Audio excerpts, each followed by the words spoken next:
On voit également là, sur le côté ici, il y a peu d'arbres.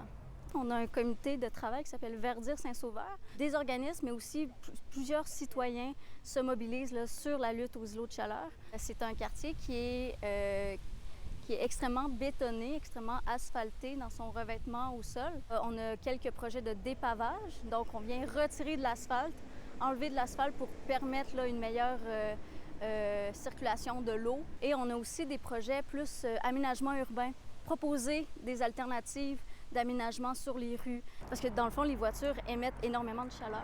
Donc, de favoriser des aménagements de mobilité active, piétons, cyclisme, ça permet de réduire cet effet de chaleur-là. Est-ce que la ville est réceptive à vos demandes? Avec le changement d'administration l'année dernière, il y a plus d'ouverture, plus d'écoute, mais par contre, il y a plusieurs obstacles administratifs qui demeurent. Il y a beaucoup de promesses, mais elles demeurent encore à ce jour en l'air. Quand vous voyez les images de l'Europe, qu'est-ce que vous pensez? Ça fait longtemps que le wake-up call devrait avoir été fait. Ce qui m'étonne, c'est l'envergure de ces canicules-là. Et on s'y attendait, remarquez bien, mais on ne s'attendait pas à ce que ça arrive aussi vite.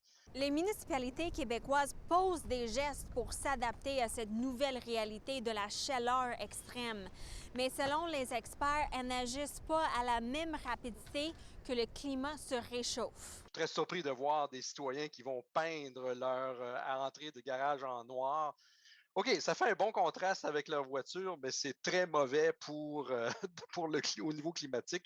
Quand on aura vécu quelques semaines à 40 degrés Celsius à Montréal et à Québec, et un jour ça arrivera, là, peut-être on réagira, mais il va être un peu tard. Le simple fait de verdir nos villes ne sera pas suffisant. Il faut penser à changer nos codes du bâtiment pour revoir la manière dont on construit nos bâtiments, s'assurer d'avoir un système de santé qui est accessible pour tout le monde, s'assurer d'avoir des quartiers où il y a des gens à faible revenu qui ont accès à une bonne climatisation. Il y a davantage de risques de santé, plus de chances de faire des coups de chaleur, faiblesse, plus de risques de faire des infarctus. Les jeunes enfants aussi sont plus à risque. Donc, il y a des risques physiques, des risques de santé très importants à ce niveau-là.